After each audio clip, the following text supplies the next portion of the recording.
Hello दोस्तों। आप सभी का सुकून एफएम चैनल पर हार्दिक स्वागत है।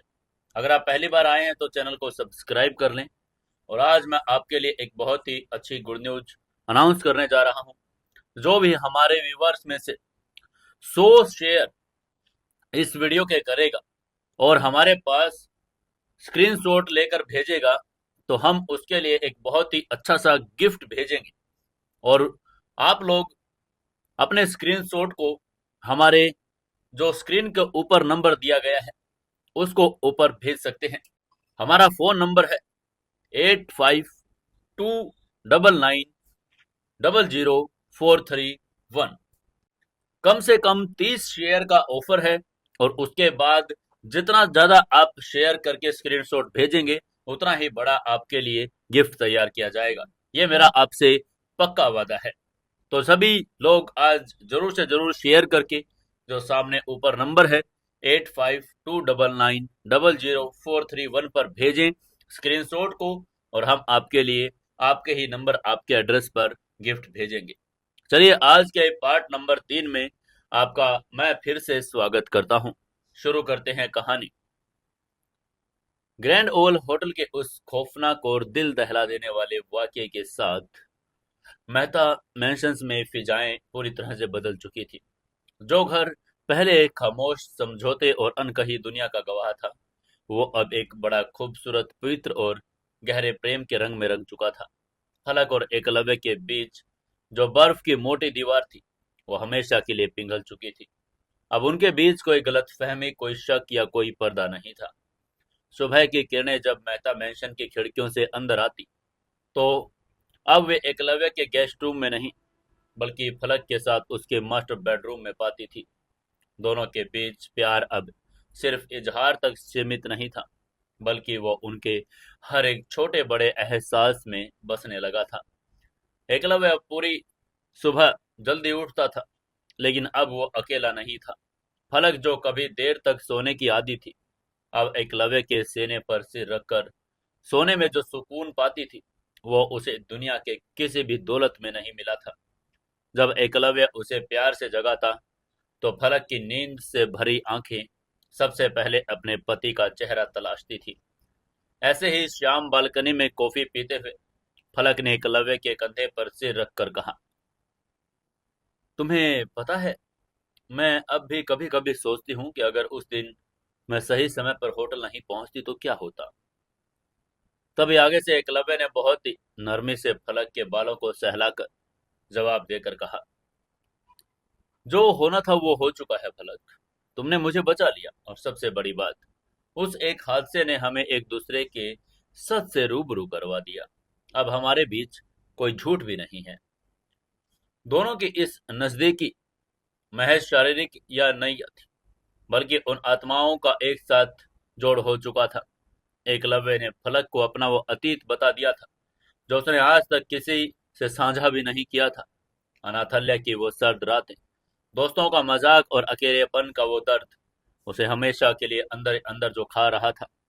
फलक हर बात को बड़ी गहराई से सुनती, हर बार एकलव्य का यह एहसास दिलाती कि वो अब कभी अकेला नहीं पड़ेगा। फलक जब ऑफिस से जल्दी लौटने लगी थी, मेहता इंडस्ट्री की सीईओ होने के बावजूद उसके लिए अब सबसे बड़ी प्राथमिकता एकलव्य के साथ वक्त बिताना था। वो दोनों साथ में खाना खाते, पुरानी फिल्में देखते और कभी कभी आधी रात को मैंशन के बगीचे में टहलने निकल जाते। इसी समय उधर शहर के दूसरे कोने में चौहान इंडस्ट्री के मालिक सुभाष चौहान के आलीशान बंगले में एक अलग ही कहानी चल रही थी। होटल के बेइज्जत होकर खौफ के साए में एकता जब सुभाष के पास पहुंची थी, तो बुरी तरह से हाँफ रही थी। जब 2 दिन बीत गए, पुलिस का कोई नामो निशान नहीं दिखा, तो एकता को एकलव्य के कहे हुए आखिरी शब्द याद आए, मैं अपनी जिंदगी में, अपने आज और अपने भविष्य में इस औरत की परछाई नहीं चाहता। एकता समझ गई कि एकलव्य ने सच में उसे छोड़ दिया है और फलक को रोक चुका है, और अब वो उस एक्सीडेंट की सच्चाई को किसी को नहीं बताने वाला। उसे तसल्ली हो गई कि कम से कम वो और सुभाष अब जेल तो नहीं जाएंगे। जब एकता ने यह बात सुभाष को बताई, तो सुभाष की खुशी का कोई ठिकाना नहीं रहा। सुभाष ने सिगार का धुआं छोड़कर कहा, तुम सच कह रही हो एकता? क्या उस भिखारी ने सच में हमें पुलिस के हवाले नहीं किया? तभी आगे से एकता ने शातिर मुस्कान के साथ कहा, हाँ सुभाष, वो एकलव्य बड़ा भावुक और बेवकूफ किस्म का इंसान है। वो अपने अतीत को पीछे छोड़ना चाहता है।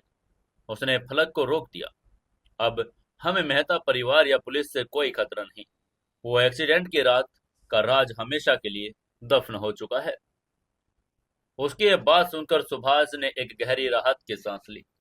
उसकी 1000 करोड़ का साम्राज्य, उसकी इज्जत, उसका रुतबा, सब कुछ बच गया था। और इस खुशी में उसने एकता को गले लगा लिया। हालांकि एकलव्य ने उन्हें छोड़ दिया था, लेकिन एकता के अंदर की आग अभी बुझी नहीं थी। उसने फलक और एकलव्य को एक साथ देखा था, उनकी दौलत और उनका रुतबा देखा था। जिस इंसान को उसने अपने पैरों की धूल समझ लिया था, वह आज मेहता परिवार का दामाद बन चुका था। एकता ने मन ही मन यह खौफनाक फैसला कर लिया कि वह फलक और एकलव्य से अपनी बेइज्जती का बदला तो जरूर लेगी, लेकिन सही वक्त आने पर। अभी उसे अपनी जगह पक्की करनी थी। वहीं सुभाष एकता की इस वफादारी और चालाकी से बड़ा खुश था। उसने सोचा कि एकता जैसी शातिर और खूबसूरत लड़की ही उसकी संपत्ति और उसके रहन सहन के लायक है। सुभाष ने खुश होकर कहा, तुमने मेरे लिए बहुत बड़ा काम किया एकता। मैं तुम्हारी इस वफादारी का इनाम तुम्हें दूंगा।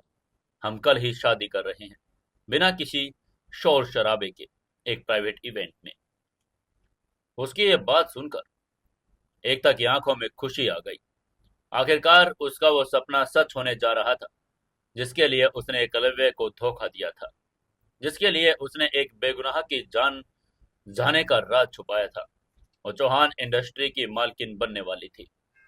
अगले दिन बहुत ही प्राइवेट इवेंट में सुभाष चौहान और एकता की शादी भी हो गई। एकता ने डिजाइनर लहंगा पहना था।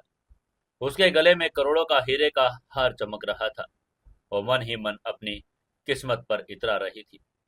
शादी के बाद सुभाष एकता को लेकर अपने शहर के एक बनी बड़ी आलीशान हवेली में पहुंचा।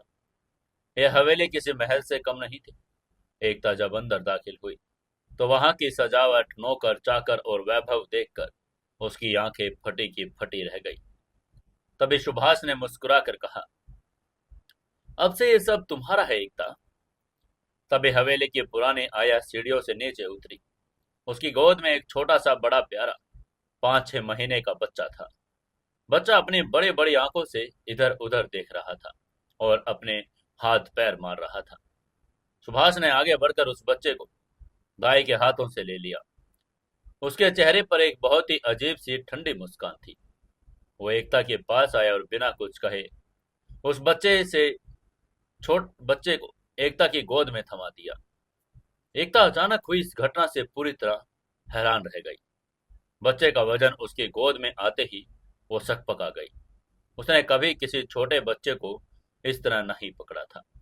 उसने हैरानी और घबराहट से सुभाष की तरफ देखा। एकता ने हकला कर पूछा, ये क्या है सुभाष? क्या क्या ये तुम्हारा बेटा है? तुमने तो कहा था कि तुम्हारी पत्नी गुजर चुकी है और तुम्हारा परिवार। उसकी ये बात सुनकर सुभाष जोर से हंस पड़ा। उसकी हंसी पूरी हवेली में गूंज गई, जिसमें एक अजीब सा अहंकार और क्रूरता छिपी थी। सुभाष ने बच्चे के गाल को चूम कर कहा, हाँ नहीं एकता, तुम गलत समझ रही हो। ये मेरा बेटा नहीं है, ये मेरा पोता है। ये सुनते ही एकता ने हैरान होकर हकला कर कहा, पोता? एकता की आंखें आश्चर्य से भर गई। तभी सुभाष ने एकता के कानों के पास आकर धीरे से कहा, हाँ हाँ, मेरा पोता, मेरे बड़े बेटे का बेटा, जो अब इस दुनिया में नहीं है। और आज से ये तुम्हारा भी पोता है। देखो ना, ये अपनी नई दादी की गोद में आकर कैसा खुश हो रहा है। ये शब्द सुनते ही एकता के पैरों तले की जमीन पूरी खिसक गई। दादी? एकता की महज उम्र 23 साल की थी। 23 साल! इस उम्र में लड़कियां कॉलेज से निकलकर अपनी जिंदगी के सुनहरे सपने देखती है, अपने करियर और प्यार के बारे में सोचती है। और यहाँ वो 23 साल की उम्र में एक 6 महीने के बच्चे की दादी बन चुकी थी। सुभाष चौहान की उम्र 50 के पार थी। ये बात एकता जानती थी, लेकिन उसने ये कभी नहीं सोचा था कि उससे का एक बड़ा बेटा भी हो सकता है, जो मर चुका है। उसका एक पोता भी है। सुभाष ने बात उसे पूरी तरह से छुपाई थी। उसने एकता को महज अपनी वासना, अपनी कमजोरी छुपाने के लिए एक ट्रॉफी वाइफ बनाकर इस्तेमाल किया। एकता का शरीर सुन्न पड़ गया। वो बच्चे को लेकर बहुत ही बुत बनकर खड़ी रह गई। उसके अंदर का सारा गुरूर, सारा अभिमान एक ही झटके में चूर चूर हो गया। उसे लगा जैसे किसी ने उसके मुंह पर एक जोरदार तमाचा मार दिया हो। जिस जवानी, जिस खूबसूरती और जिस चालाकी का उससे घमंड था, सुभाष चौहान ने उसे महज एक दाई और एक आया और एक दादी बनाकर रख दिया था। सुभाष उसे हवेली में छोड़कर अपने बिजनेस के काम पर वापस लौट गया। एकता उस विशाल, खाली और ठंडी हवेली के बीचों बीच खड़ी रह गई। उसके हाथों में बच्चा रोने लगा था, लेकिन एकता के कानों में सुभाष के शब्द गूंज रहे थे, अपनी नई दादी की गोद में। उसके अंदर एक भयानक चीख घुट रही थी। वो उस बच्चे को फेंक देना चाहती थी, वहां से भाग जाना चाहती थी, लेकिन तभी उसकी नजर हवेली के उस बेशकीमती इटालियन मार्बल, दीवारों पर लगी करोड़ों की पेंटिंग्स और अपने गले में पड़े हीरे के हार पर पड़ी। उसका लालची और शातिर दिमाग तुरंत काम करने लगा। एकता ने मन ही मन में सोचा, एकलव्य के पास कुछ भी नहीं था। एक झुग्गी जैसी जगह में एक आम नौकरी। माना कि सुभाष ने मुझे धोखा दिया, मुझे 23 साल की उम्र में दादी बना दिया, लेकिन कुछ पाने के लिए कुछ खोना तो पड़ता ही है। ये सोचते हुए उसने बच्चे को वापस दाई के हाथों में आगे दिया और गले के हार को सहलाकर एक जहरीली मुस्कान के साथ खुद को तसल्ली देकर आगे सोचा, इसके बदले मुझे चौहान परिवार का बेशुमार पैसा, ये दौलत, ये हवेली, ये रुतबा तो मिल रहा है। एक दिन ये सुभाष चौहान भी मर जाएगा और तब इस पूरे साम्राज्य की इकलौती मालकिन मैं बनूंगी। तब मैं फलक, एकलव्य दोनों को दिखाऊंगी कि असली ताकत क्या होती है। लालच ने एकता के बचे खुचे आत्मसम्मान को भी पूरी तरह से निगल लिया था। अब वो एक ऐसी औरत बन चुकी थी जिसके लिए पैसों के अलावा अब कोई रिश्ता या भावना मायने नहीं रखती थी। वहीं दूसरी तरफ मेहता मेंशन में फलक और एकलव्य की जिंदगी एक बहुत ही खूबसूरत मोड़ पर आकर रुक चुकी थी।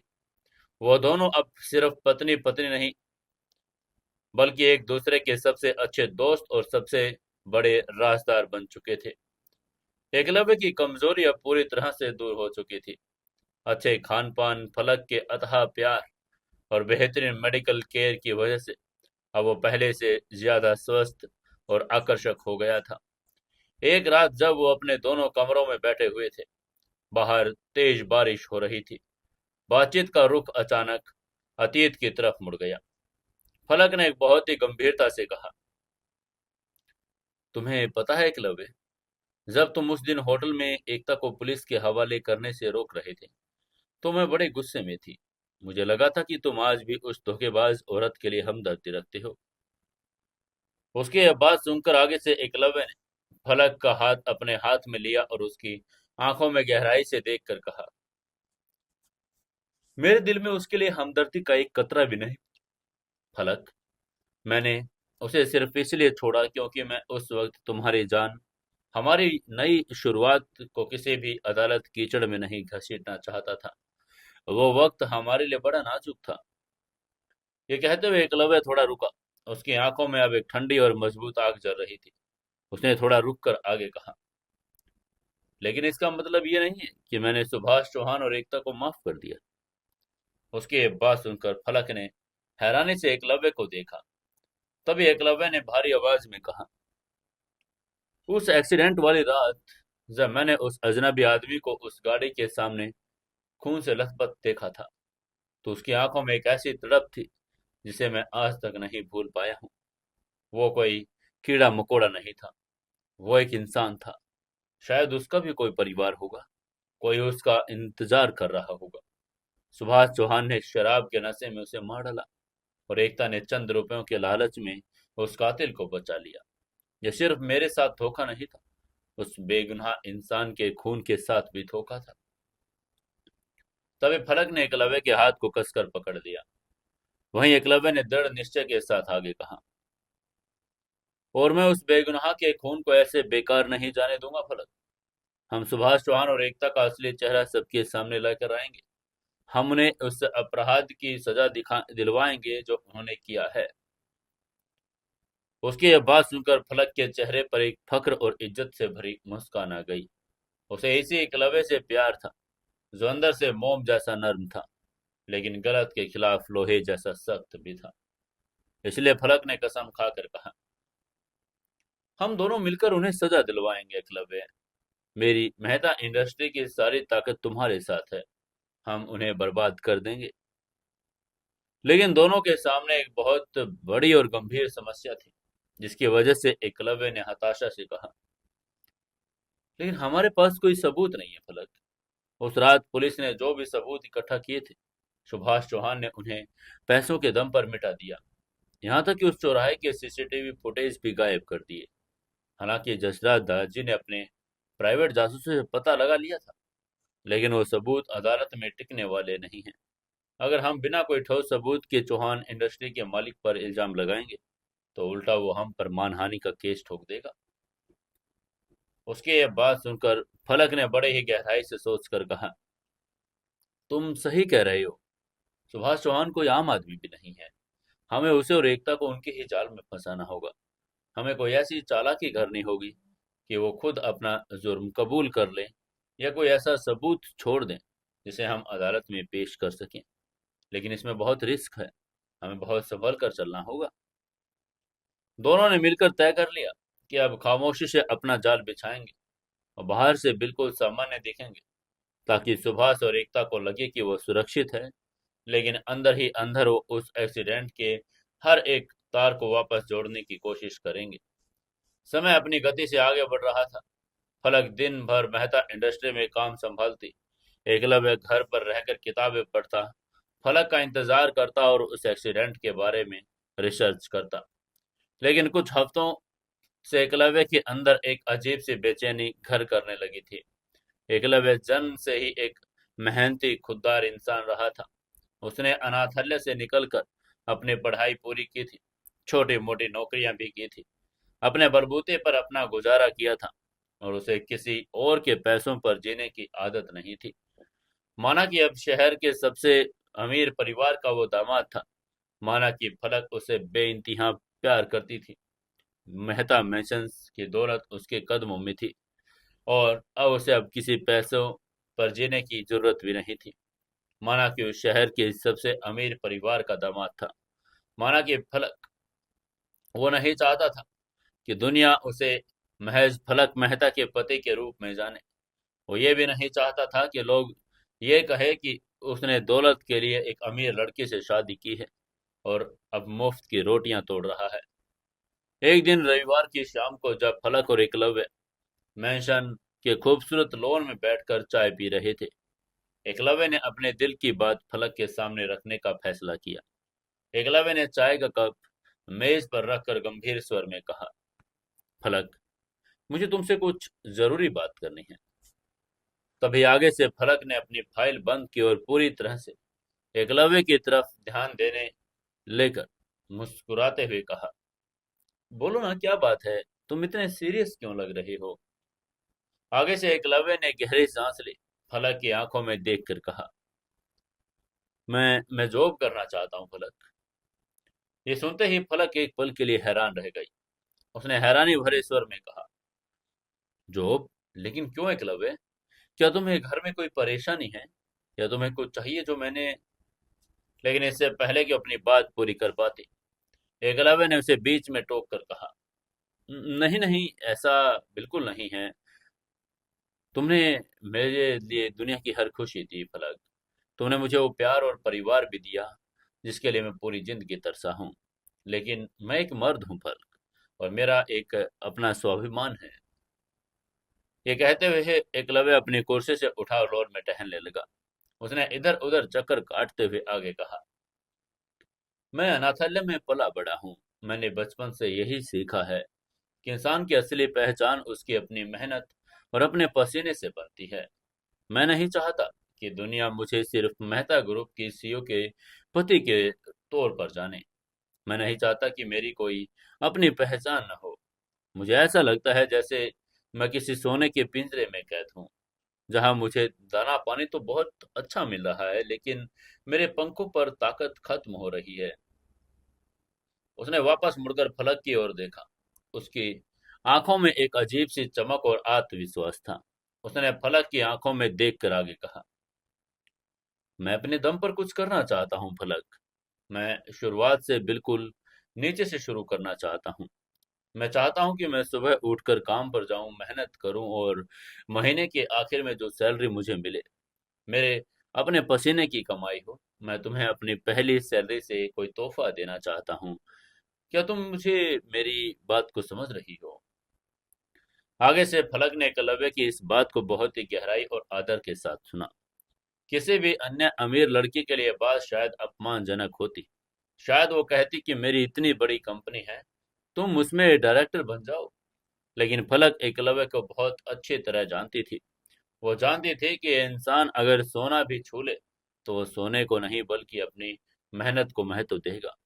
एकलव्य का यही खुददार और ईमानदार स्वभाव तो था जिसने फलक का दिल जीत लिया था। फलक अपनी कुर्सी से उठी और एकलव्य के पास आकर उसके सीने पर हाथ रख दिया। उसकी आंखों में एकलव्य के लिए अथाह गर्व था। फलक ने मुस्कुराकर कहा, मुझे तुम पर बहुत नाज है एकलव्य। कोई और लड़का होता तो मेरी दौलत देखकर काम करना ही छोड़ देता, लेकिन तुम सच में सबसे अलग हो। मुझे तुम्हारी इस सोच से कोई शिकायत नहीं है। तुम जो करना चाहते हो, जहां जॉब करना चाहते हो करो। मेरा सपोर्ट हमेशा तुम्हारे साथ है। एकलव्य के चेहरे पर एक बहुत ही खूबसूरत और सुकून से भरी मुस्कान आ गई। उसने फलक को अपने गले से लगा लिया। तभी फलक ने एकलव्य से अलग होकर थोड़ी शरारत में कहा, लेकिन एक शर्त है।" उसकी ये बात सुनकर आगे से एकलव्य ने हैरान होकर पूछा, क्या शर्त है? तभी फलक ने एक चतुर सीईओ की तरह कहा, तुम मेहता ग्रुप की किसी भी कंपनी या हमारे किसी भी बिजनेस पार्टनर के लिए यहाँ जॉब नहीं करोगे, क्योंकि वहाँ सब तुम्हें पहचानते हैं और तुम्हें काम नहीं बल्कि दामाद जी वाला ट्रीटमेंट देंगे। अगर तुम सच में अपने दम पर शुरुआत करना चाहते हो, तो तुम्हें अपनी पहचान छुपाकर एक आम इंसान की तरह इंटरव्यू देना होगा। उसकी ये बात सुनकर एकलव्य जोर से हंसा। उसने जोर से हंसकर कहा, मंजूर है, मैं बिल्कुल यही चाहता था। मैं अपनी डिग्री के आधार पर बिल्कुल नई कंपनी में अप्लाई करूंगा, जहां मुझे कोई नहीं जानता हो, और मैं साबित करूंगा कि एकलव्य सिर्फ दामाद नहीं बल्कि अपने आप में भी कुछ है। इसके बाद दोनों ने एक दूसरे का हाथ थामा और जैसे किसी नए और रोमांचक सफर की शुरुआत कर रहे हों। अपनी पहचान बनाने और स्वाभिमान की उड़ान भरने का फैसला करने के बाद एकलव्य के अंदर एक नई ऊर्जा का संचार हो गया था। अब सवाल यह था कि वो शुरुआत कहाँ से करे। अनाथालय में पले बड़े होने के कारण उसके पास कोई बहुत बड़ी डिग्री भी नहीं थी, लेकिन उसके पास एक ऐसा हुनर था जिसके बारे में दुनिया तो क्या, फलक भी अब तक पूरी तरह नहीं जानती थी। यह हुनर था ज्वेलरी डिजाइनिंग।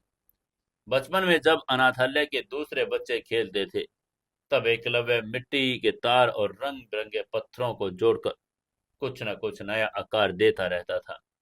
जैसे जैसे वो बड़ा हुआ, उसका ये शौक कागज और पेंसिल में उतर गया। वो घंटों बैठकर कागज पर बड़े बारीक, जटिल और खूबसूरत गहनों को डिजाइन उकेरा करता था। जेल की उस काली और सीलन भरी कोठरी में भी जब वो अकेला होता था, तो जमीन पर कोयले या कंकड़ से ऐसे डिजाइन बनाता जिसे देखकर कोई भी हैरान रह जाए। उसके डिजाइन में एक अजीब सी रूहानियत होती, एक ऐसी कशिश जो बाजार में बिकने वाले आम गहनों में नहीं मिलती। एकलव्य ने तय किया कि वो अपने इसी हुनर का अपना पेशा बनाएगा। उसने बाजार से कुछ अच्छी क्वालिटी के स्केच बुक, डिजाइनिंग पेंसिलें और रंग खरीदे। अब वो अपना ज्यादातर समय घर की लाइब्रेरी या बालकनी में बैठकर नए नए डिजाइन बनाने में गुजारने लगा। एक दिन जब फलक ऑफिस में जल्दी लौट आई, तो उसने एकलव्य को बहुत ही ध्यान मग्न होकर कुछ बनाते हुए देखा। फलक दबे पांव से उसके पीछे जाकर खड़ी हो गई। तभी उसकी नजर एकलव्य के स्केच बुक पर पड़ी, तो उसकी आंखें फटी की फटी रह गई। कागज पर एक बहुत ही खूबसूरत राष्ट्रीय आधुनिक डिजाइन वाले नेकलेस का चित्र उकेरा गया था। डिजाइन का भाव इतना अद्भुत था कि फलक, जो खुद करोड़ों के असली गहने पहनती थी, वो भी उस डिजाइन को देखकर मंत्रमुग्ध हो गई थी। उसने हैरानी से कहा कि ये तुमने बनाया एकलव्य? फलक के मुंह से आश्चर्य से निकला। उसकी आवाज सुनकर एकलव्य थोड़ा चौंका और उसने मुस्कुरा कर कहा, हाँ, बस ऐसे ही खाली बैठा था तो सोचा अपनी पुरानी कला को थोड़ा निखार लूं। कैसा लगा? तभी फलक ने पूरी ईमानदारी और गर्व के साथ कहा, कैसा लगा? एकलव्य, ये अद्भुत है। मैंने पेरिस और इटली के बड़े बड़े डिजाइनर्स को गहने देखे, लेकिन तुम्हारे इस डिजाइन में जो गहराई और नयापन है, वो मैंने आज तक कभी नहीं देखा। उसकी यह बात सुनकर एकलव्य की आंखों में चमक आ गई। उसने खुश होकर कहा, सच? क्या तुम्हें लगता है कि मुझे ज्वेलरी डिजाइनर के रूप में काम मिल सकता है? मैं इसी फील्ड में अपना करियर शुरू करना चाहता हूँ। आगे से फलक ने तुरंत हामी भरकर कहा, बिल्कुल, तुम्हारे इस हुनर के सामने तो बड़ी बड़ी कंपनियों को लाइन में खड़ा होना चाहिए। तुम कल से ही अपना रेज्यूमे और ये डिजाइन पोर्टफोलियो कंपनियों में भेजना शुरू कर दो। दोनों बहुत खुश थे। एकलव्य ने अपनी मंजिल पा ली थी और फलक को अपने पति की आंखों में एक नया सपना की चमक देखकर अथाह सुकून मिल रहा था। लेकिन कारपोरेट दुनिया और बाजार की जमीनी हकीकत इन खूबसूरत डिजाइनों से कहीं ज्यादा रूखी और कठोर थी। अगले दिन से एकलव्य का संघर्ष शुरू हो गया। उसने अपना एक बहुत ही साधारण सा रिज्यूमे बनाया, जिसमें उसमें कोई खास पेशेवर डिग्री नहीं, लेकिन उसके साथ अपने बेहतरीन डिजाइनरों का एक पोर्टफोलियो अटैच जरूर किया था। वो सुबह सुबह तैयार होकर निकल जाता। शहर की बड़ी बड़ी ज्वेलरी कंपनियों, डिजाइनिंग स्टूडियोज और एक्सपोर्ट हाउसेज के दरवाजे खटखटाने लगता। वो लोकल बसों और ऑटो के धक्के खाता हुआ तपती धूप में एक ऑफिस से दूसरे ऑफिस के चक्कर काटता रहा, लेकिन हर जगह उसे एक ही रटा रटाया जवाब मिलता, तुम्हारे डिजाइन तो अच्छे हैं लड़के, लेकिन तुम एक बिगनर हो। तुम्हारे पास डिजाइनिंग का कोई बड़ा प्रायर एक्सपीरियंस या किसी बड़े इंस्टीट्यूट की डिग्री नहीं। हम करोड़ों का सोना और हीरे किसी फ्रेशर के डिजाइनरों पर बर्बाद करने का रिस्क नहीं ले सकते। कोई भी नामी ज्वेलरी कंपनी किसी बिगनर या फ्रेशर को मौका देने के लिए तैयार नहीं थी। कॉर्पोरेट दुनिया में सिर्फ टैलेंट नहीं, बल्कि एक्सपीरियंस और डिग्री का सर्टिफिकेट बोलता है। एकलव्य के डिजाइनरों की तारीफ तो हर एचआर मैनेजर करता, लेकिन नौकरी देने के नाम पर सब पीछे हट जाते। किसी ने उससे कहा, हमें कम से कम 5 साल के अनुभव वाला डिजाइनर चाहिए। तो दूसरी कंपनी के जवाब मिला, हमारी कंपनी सिर्फ इंटरनेशनल डिजाइनर को हायर करती है दोस्त। बाकी की कंपनीज ने भी यही जवाब दिया, सॉरी मिस्टर एकलव्य, अब कहीं और कहीं छोटी मोटी सुनार की दुकान पर ट्राई कीजिए। ऐसे कड़वे और निराशाजनक जवाब सुनकर एकलव्य का दिल टूट गया और शाम को जब थक हार कर मेहता मैंशन लौटता, तो उसके चेहरे पर दिन भर की थकान और नाकामी की उदासी साफ झलकती थी। हालांकि जैसे वो पलक को देखता और तुरंत अपने चेहरे पर एक छोटी मुस्कान ओढ़ लेता, ताकि फलक परेशान न हो। फलक जब भी पूछती, आज का दिन कैसा रहा, तभी एकलव्य अपनी नाकामी छुपाते हुए कहता, बहुत अच्छा फलक, 2-3 कंपनियों में बात हुई है, उनसे कहा है कि जल्द ही बताएंगे। और चुपचाप अपने कमरे में जाकर फिर से नए डिजाइन बनाने लग जाता। लेकिन फलक कोई बेवकूफ नहीं थी। वो मेहता इंडस्ट्री की सीईओ भी थी। वो लोगों के चेहरे पढ़ना बड़े अच्छे से जानती थी। फलक देख रही थी उसका पति किस तरह दिन रात एक कर रहा है। वो देखती थी कि कैसे एकलव्य के जूतों पर शहर की धूल जमी है, कैसे उसका चेहरा धूल में झुलसने लगा है, और कैसे उसके होठों की सच्ची मुस्कान अब एक झूठे दिखावे में बदल गई है। फलक का दिल अंदर ही अंदर रोने लगता। जिस इंसान के लिए मेहता मेंशन में सैकड़ों नौकर हाथ बांधे खड़े रहते, जिस इंसान के एक इशारे पर फलक अपनी अरबों की दौलत लुटा सकते, वो इंसान शहर की सड़कों पर 20-25 हजार की नौकरी के लिए धक्के खा रहा था। लोग उसे रिजेक्ट कर रहे थे। कई बार फलक का मन करता कि वो अपना फोन उठाए, शहर के भी टॉप ज्वेलरी कंपनी के मालिक को कॉल करे और कहे कि एकलव्य को तुरंत काम पर रख ले। मेहता ग्रुप का नाम सुनते ही वो कंपनियां एकलव्य को हाथों हाथ ले लेती और उसे चीफ डिजाइनर भी बना देती। लेकिन फलक हर बार रुक जाती। उसे एकलव्य की वो शर्त याद आती, मैं अपने दम पर कुछ करना चाहता हूँ, तुम मेहता ग्रुप का नाम इस्तेमाल नहीं करोगी। फलक जानती थी कि एकलव्य का स्वाभिमान ही उसे की सबसे बड़ी ताकत है। अगर उसने एकलव्य की पीठ के पीछे मेहता ग्रुप के नाम का इस्तेमाल किया और उसे नौकरी दिला दी, तो एकलव्य को ये बात पता चल गई तो वो टूट जाएगा। उसका स्वाभिमान चकनाचूर हो जाएगा और वो शायद फलक को कभी माफ भी ना करे। एक दिन फलक ने अपनी ऑफिस की खिड़की से बाहर देखकर खुद से सवाल करके कहा, मैं क्या करूं? मैं अपने प्यार को इस तरह सड़कों पर धक्के खाते हुए तो नहीं देख सकती और उसकी इज्जत से खिलवाड़ भी नहीं कर सकती। वो एकलव्य की मदद करना चाहती थी, लेकिन छुप कर, एक ऐसे तरीके से जिससे एकलव्य को नौकरी भी मिल जाए और उसकी कला को एक बहुत बड़ा प्लेटफॉर्म भी मिल जाए और उसे कभी ये भनक भी न लगी कि उसमें फलक और मेहता ग्रुप का कोई हाथ भी है। बहुत सोचने और रातों की नींद हराम करने के बाद फलक के दिमाग में एक मास्टर प्लान आया। एक ऐसा प्लान जो सिर्फ बहुत बड़ा बिजनेस माइंड ही सोच सकता था।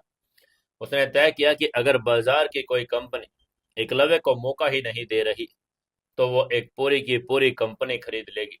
लेकिन वो काम खुद या मेहता ग्रुप के नाम से नहीं करेगी। फलक ने अपने ऑफिस का दरवाजा अंदर से लॉक किया, अपना पर्सनल फोन निकाला और एक इंटरनेशनल नंबर डायल किया। फोन की घंटी बजी। कुछ सेकंड बाद दूसरी तरफ से एक बहुत ही स्टाइलिश, ऊर्जावान और खुश मिजाज आवाज आई।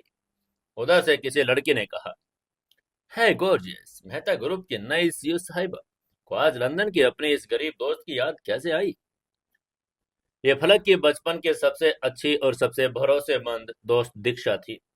दीक्षा का परिवार भी बड़ा ही रईस था और वो पिछले कई सालों से लंदन में सेटल थी। दीक्षा न सिर्फ एक बेहतरीन फैशनिस्टा थी, बल्कि उसका अपना एक बड़ा तेज बिजनेस माइंड भी था। फलक और दीक्षा ने कॉलेज में साथ में पढ़ाई की थी और दीक्षा उन चंद लोगों में से थी जो फलक के लिए अपनी जान दे सकती थी। तभी फलक ने इधर से उससे कहा, दीक्षा, मुझे तुम्हारी मदद चाहिए, बहुत बहुत सख्त जरूरत है तुम्हारी। फलक की आवाज की जो गंभीरता और जो बेताबी थी, उसे सुनकर दीक्षा की हंसी तुरंत गायब हो गई। दीक्षा ने घबरा कर पूछा, क्या हुआ फलक? तुम्हारी आवाज ऐसी क्यों लग रही है? सब ठीक तो है? दादू कैसे हैं? इधर से फलक ने जवाब देकर कहा, दादू ठीक है, लेकिन मेरी जिंदगी में कुछ बहुत बदल गया है। दीक्षा, मेरी शादी हो गई है। उसकी ये बात सुनकर उधर से दीक्षा ने चिल्ला कर कहा, क्या तुम्हारी शादी हो गई और तुमने मुझे बताया तक नहीं? हाउ डेयर यू फलक?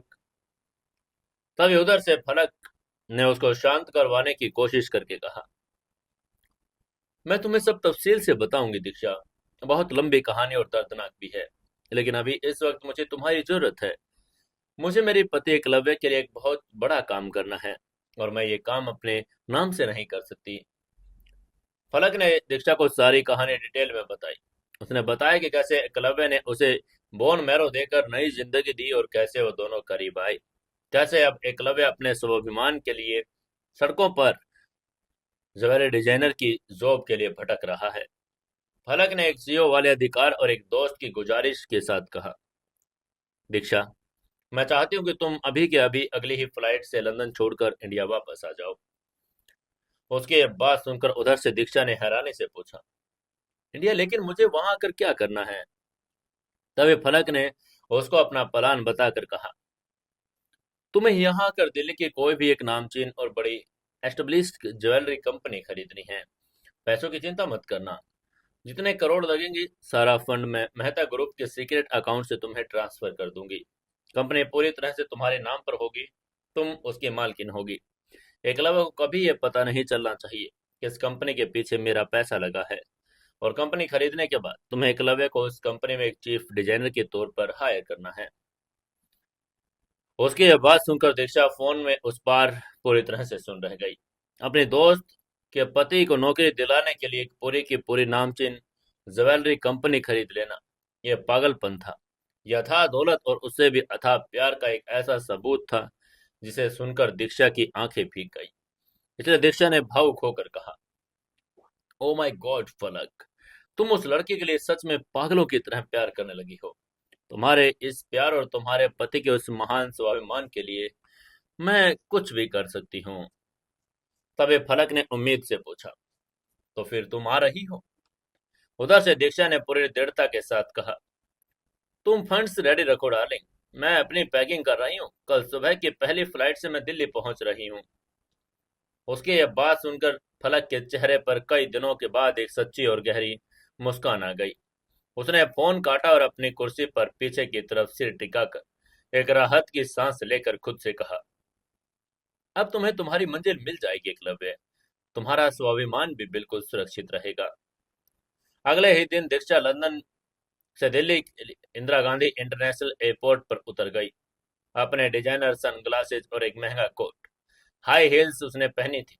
वो सीधे फलक के सीक्रेट ऑफिस में पहुंची, जहां था मेहता ग्रुप के टॉप वकील और चार्टर्ड अकाउंटेंट्स की एक टीम पहले से उसका इंतजार कर रही थी।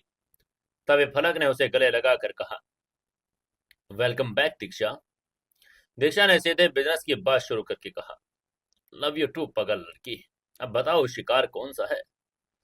तभी आगे से फलक ने टेबल के ऊपर एक फाइल रखकर कहा, यह है royal aura James and jewellers. ये दिल्ली एनसीआर की सबसे पुरानी और नामचीन ज्वेलरी ब्रांड्स में से एक है। इनके कई शोरूम हैं और ये विदेशों में अपने गहने एक्सपोर्ट करते हैं। पिछले कुछ महीनों में इनके मालिक को बिजनेस में थोड़ा घाटा हो रहा है। वो उसे बेचना भी चाहता है। ये हमारे लिए सबसे परफेक्ट टारगेट है। आगे से दीक्षा ने फाइल देखी और मुस्कुराकर कहा, डन। अगले 24 घंटों में ये कंपनी मेरी होगी। और सच में ऐसा ही हुआ। मेहता ग्रुप के पास अथाह पैसा था और दीक्षा के पास बेहतरीन नेगोशिएशन स्किल्स। दीक्षा ने रॉयल ओरा के मालिक को सामने एक ऐसा मुंह मांगा ऑफर रखा जिसे वो ठुकरा ही नहीं सका। कंपनी का सारा मालिकाना हक दीक्षा के नाम पर ट्रांसफर हो गया। बाहर की दुनिया के लिए दीक्षा एक एनआरआई इन्वेस्टर थी, जिसने भारत में ज्वेलरी बिजनेस में कदम रखा था। किसी को कानो कान खबर ही नहीं हुई कि सारे खेल के पीछे फलक और मेहता ग्रुप का पैसा लगा है। कंपनी का टेक ओवर होते ही दीक्षा ने तुरंत कंपनी के बोर्ड और एचआर डिपार्टमेंट्स की मीटिंग बुलाई। मीटिंग्स में दीक्षा ने अपनी कुर्सी पर रोब से बैठकर कहा, मुझे कंपनी में नए डिजाइनरों की जरूरत है। पुरानी चीजें अब आउटडेटेड हो चुकी है। तभी आगे से एचआर हेड ने कहने की कोशिश करके कहा, मैम हमारे पास शहर के बेस्ट डिजाइनर हैं। लेकिन दीक्षा ने उसको बीच में काट कर कहा, मुझे वो नहीं चाहिए। मुझे कुछ बिल्कुल नया, फ्रेश और ऑफ द बॉक्स चाहिए। ये कहते हुए उसने अपने टेबल की दराज से एक फाइल निकाल एचआर हेड की तरफ बढ़ाकर आगे कहा, ये एक लड़के का रिज्यूम और डिजाइनर पोर्टफोलियो है। इसका नाम एकलव्य है। मैंने इसके डिजाइन देखे हैं और दे आर माइंड ब्लोइंग। मैं चाहती हूँ कि आप लोग इसे अभी कॉल करें और कल सुबह इंटरव्यू के लिए बुलाएं। और सुनिए, ये इंटरव्यू मैं खुद लूंगी। एचआर हेड ने जब पोर्टफोलियो खोला तो वो भी हैरान रह गया।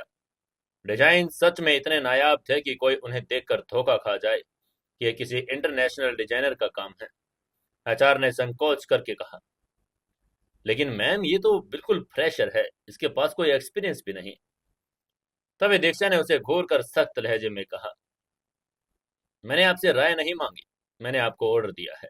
उसे कॉल कीजिए अभी। इसी समय उधर मेहता मैंशन में एकलव्य अपने कमरे में उदास बैठा था। आज का दिन उसके लिए बहुत ही निराशाजनक था। वो 3 कंपनियों में गया और तीनों जगह उसे वही पुराना जवाब मिला। वो अपनी स्केचबुक को घूर रहा था। उसके अंदर एक हताशा जन्म ले रही थी। उसे लग रहा था कि शायद वो बहुत बड़ी बेवकूफ़ी कर रहा है। बिना डिग्री के इस कॉर्पोरेट दुनिया में जगह बनाना नामुमकिन है और उसने सोचा कि वो अपनी स्केच बुक बंद कर दे और शायद किसी छोटी सी सुनार की दुकान पर 15,000 की नौकरी कर ले। तभी उसके फोन की घंटी बजी। एकलव्य ने अनमने ढंग से फोन उठाया। स्क्रीन पर एक अनजान नंबर फ्लैश हो रहा था। एकलव्य ने कॉल रिसीव करते हुए थकी आवाज में कहा, हेलो। तभी दूसरी तरफ से एक बहुत ही प्रोफेशनल और मीठी आवाज आई, हेलो, क्या मेरी बात मिस्टर एकलव्य से हो रही है? एकलव्य ने तुरंत जवाब देकर कहा, जी मैं एकलव्य बोल रहा हूँ। आप कौन हैं? तभी उधर से एक लड़के ने कहा, गुड इवनिंग सर, मैं royal aura James and jewellers की एचआर डिपार्टमेंट से बात कर रही हूँ। रॉयल ओरा। एकलव्य के कान खड़े हो गए। ये तो दिल्ली की सबसे नामचीन और बड़ी कंपनियों में से एक थी। इसके गहने तो सेलिब्रिटीज पहनते थे। एकलव्य के शरीर की सारी थकान एक पल में गायब हो गई। उसने तुरंत एक्साइटेड होकर कहा, जी जी बताइए। एकलव्य की आवाज में एक हल्की सी घबराहट और उत्सुकता आ गई थी। तभी उधर से उस लड़के ने कहा, सर, हमारी कंपनी की नई मैनेजिंग डायरेक्टर ने आपका डिजाइन पोर्टफोलियो देखा है और वो आपके डिजाइन्स में बहुत इम्प्रेस्ड है। हम आपको कल सुबह 11 बजे अपने हेड ऑफिस में एक इंटरव्यू और फाइनल राउंड के लिए बुलाना चाहते हैं। क्या आप कल आ सकते हैं? ये सुनते ही एकलव्य को लगा जैसे उसके पैरों तले की जमीन नहीं, बल्कि आसमान आ गया हो। इतनी बड़ी कंपनी, वो भी सीधे एमडी ने उसका पोर्टफोलियो देखा। उसे अपने कानों पर विश्वास ही नहीं हो रहा था। एकलव्य ने खुशी से कांप कर आवाज में कहा, जी जी बिल्कुल, मैं कल सुबह ठीक 11 बजे पहुंच जाऊंगा। Thank you so much. उधर से एचआर ने भी अपनी मीठी आवाज में कहा, थैंक यू सर, हम आपको एड्रेस मेल कर रहे हैं। Have a good day. कहकर एचआर ने फोन काट दिया। वहीं फोन कटते ही एकलव्य खुशी के मारे बिस्तर से उछल पड़ा। उसने खुशी से चिल्लाकर कहा, यस यस, मुझे मिल गया। वो बच्चों की तरह पूरे कमरे में घूमने लगा। लेकिन कुछ ही सेकंड बाद उसकी खुशी के बीच एक बहुत बड़ा और गहरा सवाल आकर खड़ा हो गया। एकलव्य वहीं पर रुक गया। उसके माथे पर सिलवटें पड़ गई और उसने खुद से कहा, एक मिनट, मैंने तो रॉयल ओरा कंपनी में कभी अप्लाई नहीं किया। मैं तो उनके ऑफिस के आसपास भी नहीं गया। तो फिर उनके पास मेरा रिज्यूम और मेरा पोर्टफोलियो कहाँ से पहुंचा? उन्हें मेरा नंबर किसने दिया? यह एक बहुत ही अजीब बात थी। एकलव्य का तेज दिमाग तुरंत इस गुत्थी को सुलझाने में लग गया। उसे किसी भी तरह कोई गड़बड़ी नहीं चाहिए थी। उसने सोचा कि कहीं किसी ने उसके डिजाइन चुरा तो नहीं लिए, या कहीं ये कोई फेक कॉल तो नहीं था। वो तुरंत कमरे से बाहर निकला और फलक को ढूंढने लगा। फलक लिविंग रूम में बैठकर कॉफी पीते हुए एक मैगजीन पढ़ रही थी। उसके चेहरे पर एक बहुत ही शातिर और प्यारी सी मुस्कान थी, जैसे वो पहले से जानती हो कि क्या होने वाला है। तभी एकलव्य ने उसको पुकार कर कहा, फलक, फलक। एकलव्य दौड़ता हुआ उसके पास आया। आगे से फलक ने मैगजीन को बंद करके बिल्कुल अनजान बनने का नाटक कराया और बोला, क्या हुआ एकलव्य, तुम इतने एक्साइटेड क्यों लग रहे हो? तभी एकलव्य ने खुशी से कहा, फलक, मुझे अभी अभी रॉयल ओरा जेम्स के इंटरव्यू का कॉल आया। उन्होंने कहा कि उनकी एमडी को मेरे डिजाइन बहुत पसंद आए। आगे से फलक ने उसे गले लगाकर अपनी खुशी जाहिर करके कहा, ओ माय गॉड, ये तो बहुत अच्छी खबर है एकलव्य, कॉन्ग्रेचुलेशंस। मुझे तो पहले ही पता था कि तुम्हारा टैलेंट एक दिन अपना रास्ता बना लेगा। तभी एकलव्य ने फलक से अलग होकर गंभीर स्वर में कहा, लेकिन फलक, अभी एक बहुत बड़ी गड़बड़ी है। उसकी ये बात सुनकर फलक का दिल एक पल के लिए थक से रह गया। लेकिन उसने अपनी घबराहट को छुपा कर कहा, गड़बड़? कैसी गड़बड़? वो ये सोचकर घबरा रही थी, कहीं एकलव्य को शक तो नहीं हो गया। तभी एकलव्य ने अपनी उलझन सामने रखकर कहा, फलक, मैंने इस कंपनी में कभी अपना रिज्यूमे ही नहीं दिया। मुझे तो ये भी नहीं पता कि वो हायरिंग चल रही है। फिर उसको मेरा डिजाइन पोर्टफोलियो कैसे मिला? उसके ये बात सुनकर आगे से फलक ने अपनी घबराहट को बहुत ही खूबसूरती से छुपाया। वो जानती थी एकलव्य ये सवाल जरूर पूछेगा और उसने उसके लिए दीक्षा के साथ मिलकर पहले ये कहानी तैयार कर ली। फलक ने बहुत ही सहजता से जवाब देकर कहा, अरे तो इसमें सोचने वाली कौन सी बात है? हो सकता है कि तुमने किसी ऑनलाइन पोर्टल पर अपना रिज्यूम अपलोड किया और वहां से उनके एचआर ने पिक कर लिया हो, या फिर तुम इतनी सारी कंपनियों में अपना पोर्टफोलियो देकर आए हो सकता है किसी एचआर ने तुम्हारा पोर्टफोलियो अपने किसी जान पहचान वाले को उस कंपनी में फॉरवर्ड कर दिया हो। कॉर्पोरेट दुनिया में टैलेंट की कदर रखने वाले लोग अक्सर एक दूसरे को अच्छे रिज्यूम फॉरवर्ड कर देते हैं। एकलव्य की फलक की यह बात थोड़ी लॉजिकल लगी, लेकिन उसका दिमाग अभी शांत नहीं हुआ था। एकलव्य ने दृढ़ निश्चय से कहा, शायद तुम सही कह रही हो, लेकिन फिर भी मैं कल इंटरव्यू में जाकर सबसे पहले यही पहुंचूंगा कि उन्होंने मेरा पोर्टफोलियो कहाँ से मंगवाया। अगली सुबह एकलव्य बहुत ही अच्छी तरह से तैयार होकर royal aura James and jewellers के शानदार हेड ऑफिस पहुंचा। यह ऑफिस दिल्ली के सबसे महंगे कमर्शियल इलाके में स्थित था। कांच की बनी यह विशाल इमारत अपनी भव्यता से किसी को भी डराने के लिए काफी थी। एकलव्य ने एक गहरी सांस ली और अंदर दाखिल हुआ। रिसेप्शन पर अपना नाम बताने के बाद उसे एक नेम प्लेट लगी हुई एकलव्य ने कैबिन के दरवाजे पर मैनेजर डायरेक्टर दीक्षा को देखा। एकलव्य ने दरवाजे पर दस्तक देकर पूछा, मैं आई कम इन मैम? तभी अंदर से एक तेज और आत्मविश्वास से भरी आवाज आई, यस प्लीज कम इन। एकलव्य अंदर गया। उसने एक बहुत ही स्टाइलिश मॉडर्न कपड़ों में एक लड़की सामने बैठी देखी। दीक्षा थी। दीक्षा ने एकलव्य को ऊपर से नीचे तक देखा और मन ही मन मुस्कुराई। उसने मन ही मन खुद से कहा, हाँ तो ये है वो लड़का जिसने मेरी पलक का दिल चुरा लिया। नॉट बैड, काफी हैंडसम और सुलझा हुआ लग रहा है। ये सोचते हुए दीक्षा के सामने रखी कुर्सी इशारा करके उसने कहा, please have a seat mister Eklavya.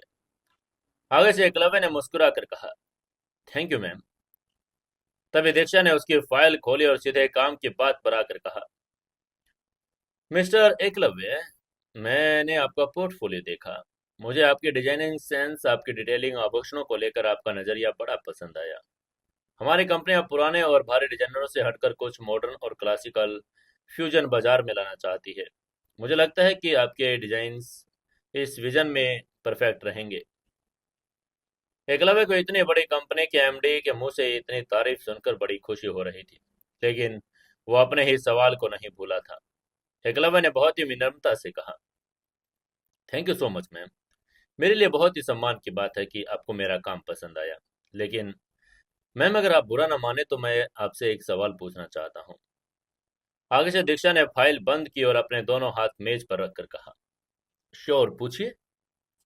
तभी आगे से एकलव्य ने बहुत ही सीधे और स्पष्ट शब्दों में पूछा, मैम मैंने आपकी कंपनी में कभी अप्लाई नहीं किया। मैंने अपना रिज्यूमे यहाँ नहीं भेजा।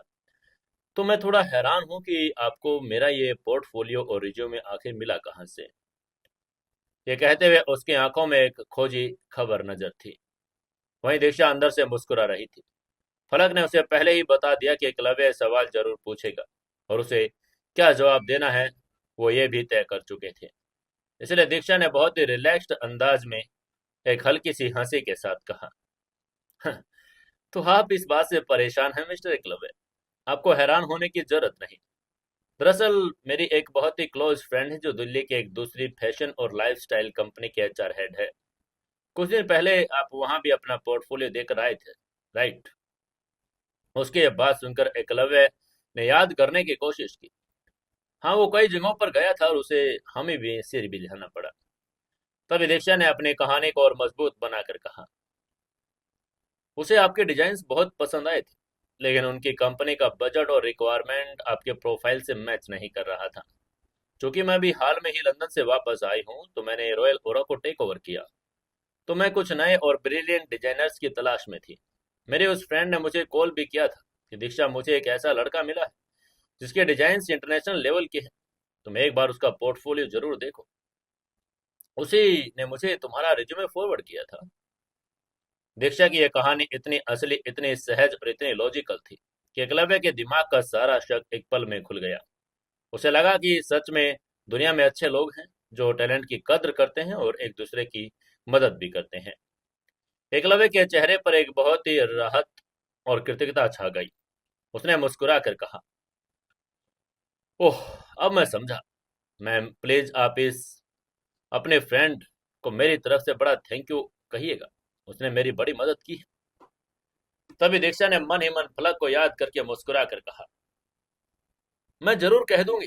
तो मिस्टर एकलव्य, क्या आप कल से हमारी कंपनी में as a lead jewellery designer join करने के लिए तैयार हैं? आपकी सैलरी इंडस्ट्री स्टैंडर्ड से 20% ज्यादा होगी, क्योंकि हम आपको टैलेंट को खोना नहीं चाहते। उसके बात सुनकर एकलव्य को लगा कि वो कोई सपना देख रहा है। वो अपनी कुर्सी से उठा और उसने दीक्षा से हाथ मिलाकर कहा, आई एम रेडी मैम। मैं आपको निराश नहीं करूंगा, ये मेरा आपसे वादा है।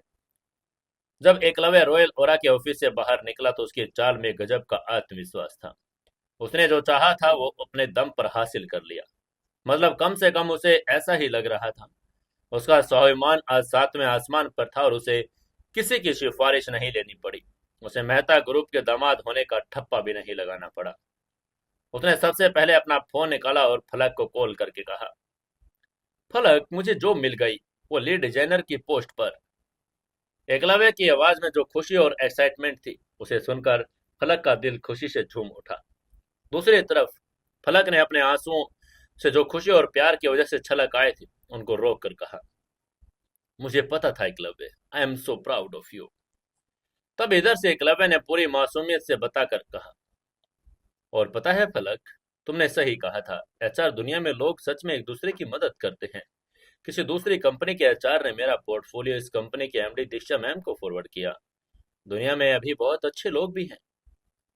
तब उधर से फलक ने मुस्कुरा कर कहा, हाँ एकलव्य, दुनिया में बहुत अच्छे लोग हैं। ये कहते हुए उसने मन ही मन अपनी दोस्त दीक्षा का 1 करोड़ का थैंक यू कहा। उस रात मेहता मैंशन में एक अलग जश्न का माहौल था। एकलव्य ने अपनी खुशी में खुद अपने हाथों से फलक के लिए बहुत ही शानदार डिनर बनाया। फलक एकलव्य को इस तरह खुश, आत्मविश्वास से भरा और अपने सपनों की तरफ उड़ान भरता हुआ देखकर बहुत सुकून महसूस कर रही थी। एकलव्य को अपनी मंजिल मिल गई, लेकिन फलक और एकलव्य दोनों इस बात से बिल्कुल अनजान थे कि उनका ये नया कदम, दीक्षा का दिल्ली में आना, भविष्य में सुभाष चौहान और एकता के उस खौफनाक राज का पर्दाफाश करने में एक बहुत बड़ी और अहम कड़ी साबित होने वाला था। अगली सुबह जब एकलव्य की आंख खुली, तो उसके अंदर एक ऐसी ताजगी और ऊर्जा उठने लगी थी जो उसने सालों से खोए हुए स्वाभिमान की वापसी का दिन था। उसने आईने में खड़े होकर अपने शर्ट के बटन बंद किए। उसके चेहरे पर एक बहुत ही सुकून भरी मुस्कान थी। तभी फलक कमरे में आई। उसने एकलव्य को तैयार होता देखा तो उसकी आंखों में एक अजीब सी खुशी और गर्व की चमक आ गई। फलक ने मुस्कुराकर कहा, ऑल द बेस्ट एकलव्य, मुझे पूरा यकीन है कि आज तुम अपनी नई पहचान की नींव रखने जा रहे हो। आगे से एकलव्य ने फलक का हाथ चूम कर कहा, यह सब तुम्हारी वजह से है फलक, तुमने मुझे वो हौसला दिया जो मैं हार चुका था। नाश्ता करने के बाद एकलव्य सीधे royal aura James and jewellery के शानदार हेड ऑफिस और शोरूम पहुंचा। ये शोरूम दिल्ली के सबसे पॉश इलाके में स्थित था। बाहर से ही इसकी भव्यता और चकाचौंध किसी को भी अपनी ओर खींचने के लिए काफी थी। अंदर घुसते ही इटालियन मार्बल की चमक, शीशे के काउंटर्स में सजे करोड़ों के हीरे और सोने के आभूषण और एक बड़ा शांत प्रोफेशनल माहौल में एकलव्य का स्वागत किया। रिसेप्शनिस्ट ने उन्हें सीधा एमडी दीक्षा के कैबिन में भेज दिया था। दीक्षा अपने कैबिन में बैठी कुछ फाइलों का मुआयना कर रही थी। एकलव्य को देखते ही उसने एक बहुत ही गर्मजोशी भरी मुस्कान के साथ उसका स्वागत करके कहा, good morning Eklavya, welcome to Royal Aura. तभी एकलव्य ने अपनी स्केच बुक को कसकर पकड़कर उत्सुकता से पूछा, good morning ma'am, thank you so much, मैं अपना काम शुरू करने के लिए पूरी तरह तैयार हूँ। आप मुझे बताइए कि मुझे डिजाइनिंग टीम के साथ कब से बैठना है। उसकी ये बात सुनकर दीक्षा अपनी कुर्सी से उठी और एकलव्य के सामने आकर खड़ी हो गई। उसके चेहरे पर एक बहुत ही मंझे हुए बिजनेस लीडर की गंभीरता थी। उसने बहुत ही प्रोफेशनल तरीके से कहा, एकलव्य, तुम्हारा काम बेमिसाल है। तुम्हारे डिजाइनरों में ज्यादा जादू है जो मैंने कम ही देखा है, लेकिन मेरा ख्याल है कि तुम्हें अपने काम की शुरुआत डिजाइनिंग के बंद कैबिन में नहीं, बल्कि हमारे सेल्स डिपार्टमेंट से करनी चाहिए। ये सुनकर एकलव्य थोड़ा हैरान हुआ। उसने हैरानी के साथ कहा, सेल्स डिपार्टमेंट? लेकिन मैम, मैं तो एक डिजाइनर हूँ, मेरा काम तो कागज और गहनों के आकार से जुड़ा है। आगे से दीक्षा ने बहुत ही शांति और गहराई से समझा कर कहा, एकलव्य, एक अच्छा डिजाइनर वही होता है जो कागज पर लकीरें खींचने से पहले कस्टमर के दिमाग को पढ़ना जानता हो। तो बंद कमरे में बैठकर खूबसूरत डिजाइन बना सकते हो, लेकिन जब तक तुम सीधे ग्राहकों से बात नहीं करोगे, तुम्हें उनकी डिमांड, उनकी नापसंद पसंद, बाजार में बदलते ट्रेंड्स का पता नहीं चलेगा। सेल्स डिपार्टमेंट वो भट्टी है जहां एक डिजाइनर को ये पता चलता है कि लोग किस चीज के लिए अपने करोड़ों रुपए लुटाने को लिए तैयार हैं। मैं चाहती हूँ कि तुम कुछ दिन शोरूम के फ्रंट डेस्क पर ग्राहकों को हैंडल करो। इससे तुम्हारी डिजाइनिंग में एक ऐसा निखार आएगा जो दुनिया की कोई भी डिग्री तुम्हें नहीं दे सकती। एकलव्य ने दीक्षा की इस बात को बड़ी गहराई से सुना। उसका तेज दिमाग तुरंत समझ गया कि दीक्षा बिल्कुल सही कह रही है। अगर उसे सच में एक महान डिजाइनर बनना है तो उसे ग्राहकों की नब्ज पकड़नी होगी। एकलव्य ने पूरी विनम्रता से उत्सुकता से कहा, आप बिल्कुल सही कह रही हैं मैम। मैं आपकी बात से पूरी तरह से सहमत हूँ। मैं आज से ही सेल्स डिपार्टमेंट में लग जाऊंगा। उसकी ये बात सुनकर दीक्षा ने मन ही मन राहत की सांस ली। उसने यह फैसला सिर्फ एकलव्य की डिजाइनिंग सुधारने के लिए नहीं किया था, बल्कि वो जानती थी एकलव्य का स्वाभिमान उसे हर परिस्थिति से लड़ना सिखाएगा। एकलव्य को शोरूम के सबसे एक्सक्लूसिव महंगे सेक्शन, जहां सिर्फ डायमंड्स और प्लेटिनम के भारी सेट रखे जाते थे, उसमें सेल्स एग्जीक्यूटिव के तौर पर खड़ा कर दिया गया। उसने बहुत ही जल्दी वहां के गहनों की खासियत, उनकी कीमत और ग्राहकों से बात करने का तरीका सीख लिया। दोपहर का समय था। शोरूम में बहुत हल्की और शांत इंस्ट्रूमेंटल म्यूजिक बज रहा था। इसी समय उधर सुभाष चौहान की हवेली में एकता बुरी तरह से फ्रस्ट्रेटेड हो चुकी थी। 23 साल की उम्र में एक 6 महीने के बच्चे की दादी और आया बनकर उसकी जिंदगी नर्क हो गई थी। बच्चा दिन भर रोता रहता। सुभाष काम के बहाने घर से बाहर रहता। एकता को अपना वो अमीर और आजाद लाइफस्टाइल कहीं छीनता हुआ महसूस हो रहा था, जिसके लिए उसने इतना बड़ा धोखा किया था। उसने तय किया कि आज घर के घुटन से बाहर निकलेगी। चौहान इंडस्ट्री की मालकिन होने का रुतबा दुनिया को दिखाएगी। उसने डिजाइनर साड़ी पहनी, आंखों पर महंगे सनग्लासेस लगाए, सुभाष का क्रेडिट कार्ड अपने पर्स में डाला और 2 बॉडीगार्ड्स के साथ शॉपिंग करने के लिए निकल पड़ी। घूमते घूमते उसकी गाड़ी दिल्ली के सबसे महंगे शोरूम रॉयल और आज जेम्स एंड ज्वेलर्स के सामने आकर रुकी। एकता जब अपने बॉडीगार्ड्स के साथ पूरे अहंकार में शोरूम में दाखिल हुई, उसके चाल में एक अजीब सा घमंड था। वो चाहती थी कि शोरूम के सारे कर्मचारी उसके आगे पीछे घूमें। मैनेजर ने तुरंत वीआईपी सेशन में उसे भेज दिया। एकता अपने सनग्लासेस उतारकर डायमंड सेक्शन के कांच के काउंटर के पास पहुंचे। एकता ने बहुत ही रौबदार आवाज में कहा, एक्सक्यूज मी, मुझे आपके यहाँ का सबसे बेहतरीन और लेटेस्ट डायमंड कलेक्शन देखना है। काउंटर के पीछे खड़े सेल्स एग्जीक्यूटिव ने पलटकर एकता की तरफ देखा और जैसे ही दोनों की नजरें मिली, शोरूम का समय जैसे एक पल के लिए रुक गया। एकता के हाथ से उसका महंगा डिजाइनर पर्स छूटते छूटते नीचे बचा। उसकी आंखें फटी रह गई। काउंटर के पीछे कोई और नहीं बल्कि एकलव्य ही खड़ा था। एकलव्य ने भी एकता को देखा, लेकिन उसके चेहरे पर तो न तो कोई हैरानी, न ही कोई गुस्सा और न ही कोई घबराहट थी। उसके चेहरे पर एक ठंडी, प्रोफेशनल और बेपरवाह मुस्कान थी। एकता का दिमाग तेजी से दौड़ने लगा। उसने मन ही मन कहा, एकलव्य यहाँ एक सेल्समैन की तरह। एकता को कारपोरेट पार्टी की वो रात याद आई जब उसे पता चला कि एकलव्य मेहता परिवार का दामाद है, लेकिन अब उसे यहाँ एक मामूली सेल्समैन की तरह गहने बेचता हुआ देखकर एकता के शैतानी दिमाग ने एक बहुत ही गलत और घटिया अंदाजा लगा लिया।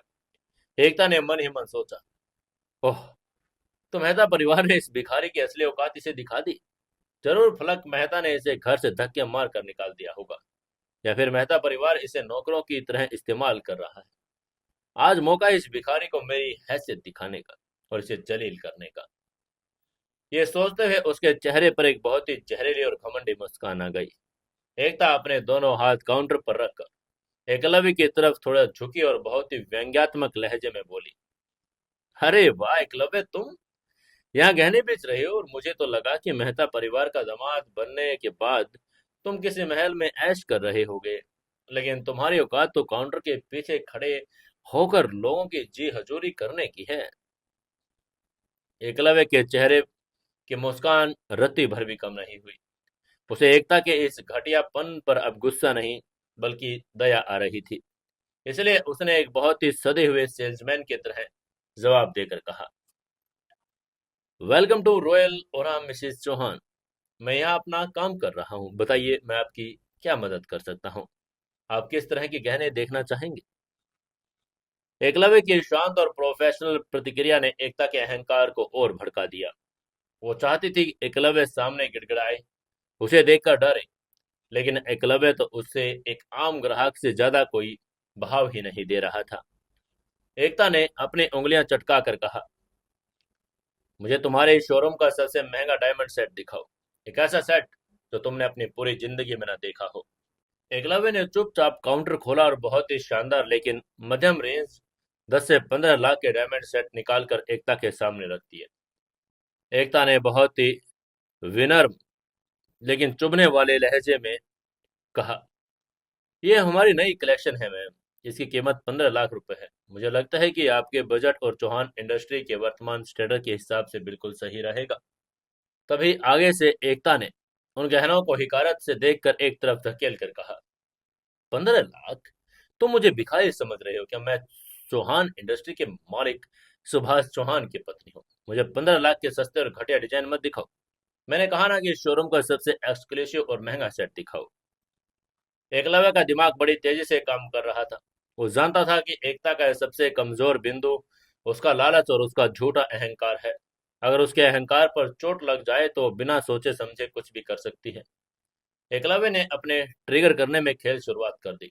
एकलव्य ने एक बहुत ही गहरी सांस ली और अपने चेहरे पर एक झूठी सहानुभूति और हिचकिचाहट लाकर कहा, मैम हमारे पास एक रॉयल हेरिटेज कलेक्शन है। वो शोरूम का सबसे नायाब और एक्सक्लूसिव पीस है, लेकिन मैं वो आपको दिखाने में थोड़ा संकोच कर रहा हूँ। तभी एकता ने भड़क कर पूछा, संकोच? क्यों? एकलव्य ने बहुत ही धीमी और उकसाने वाली आवाज में कहा, क्योंकि मैम वो सेट आम लोगों या आम बिजनेसमैनों के लिए नहीं, उसे सिर्फ शहर के टॉप 3 परिवार ही अफोर्ड कर सकते हैं। उसकी कीमत बहुत ज्यादा है। जहां तक मैंने सुना है चौहान इंडस्ट्री आजकल थोड़े कैश फ्लो और घाटे की समस्याओं से गुजर रही है। मैं नहीं चाहता कि आपको सेट दिखाऊं और आप उसे खरीद न पाएं। इससे आपको शर्मिंदगी महसूस होगी। इसलिए आपके लिए 15 लाख वाला सेट बेहतर है। ये बात सुनकर एकता के सिर से लेकर पांव तक आग लग गई। उसने मन ही मन में सोचा, क्या ये 2 कौड़ी का सेल्समैन मुझे मेरी हैसियत बता रहा है? ये कह रहा है कि चौहान परिवार इसे खरीद नहीं सकता। एकता का अहंकार अब आसमान फाड़ कर बाहर आ गया। उसका दिमाग पूरी तरह से सुन्न हो चुका था और उसने सिर्फ और सिर्फ एकलव्य को नीचा दिखाने का फितूर सवार हो गया। एकता ने लगभग चीर कर काउंटर पर जोर से हाथ मारकर कहा, अपनी बकवास बंद करो और वो सेट निकालो। तुम्हारी हिम्मत कैसे हुई मेरे सामने चौहान इंडस्ट्री की हैसियत तोड़ने की? तुम मुझे वो सेट दिखाओ और मैं अभी उसे इसी वक्त खरीदूंगी। उसकी यह बात सुनकर एकलव्य के मन में एक खामोश जीत की मुस्कान थी। उसका तीर बिल्कुल निशाने पर लगा और उसने काउंटर के सबसे नीचे वाले सेब से बहुत ही खूबसूरत मखमली लाल रंग के बॉक्स निकाला। जैसे उसने बॉक्स खोला, अंदर रखे नायाब विशाल हीरो की चमक से एकता की आंखें चौंधिया गई। वो सेट सच में किसी रानी के हार के जैसा लग रहा था। एकलव्य ने बहुत ही शांत स्वर में कहा, यह है द रॉयल स्टेलर मैम। इसकी कीमत पूरे 2 करोड़ रुपए है। 2 करोड़! यह रकम सुनते ही एकता के अंदर एक पल के लिए सिरहन दौड़ गई। सुभाष चौहान बड़े पैसे वाले था, लेकिन बहुत ही कंजूस और हिसाब रखने वाला बिजनेसमैन भी था। उसने एकता को शॉपिंग के लिए क्रेडिट तो दे दिया था, लेकिन इतनी बड़ी रकम खर्च करने से पहले सुभाष की अनुमति लेना तो जरूरी था। अब क्या करेगी एकता? क्या अनुमति लेगी या फिर उसके बिना पूछे ही खरीद लेगी? क्या कोई बड़ी बात हो जाएगी अब? क्या एकता इसे खरीद पाएगी या नहीं, जानेंगे कल के पार्ट में। दोस्तों, अगर आपको कहानी अच्छी लग रही तो वीडियो को लाइक शेयर और कमेंट जरूर करें। और मैंने जो कहा था कि जितने ज्यादा जो शेयर करेगा उसके लिए उतना ही अच्छा गिफ्ट मैं भेजूंगा, तो कम से कम 30 शेयर वाले को गिफ्ट मिलेगा। तो अपने हिसाब से अपने अपने दोस्तों के पास शेयर करें और स्क्रीनशॉट सामने नंबर पर लिखे वहां पर भेज दें।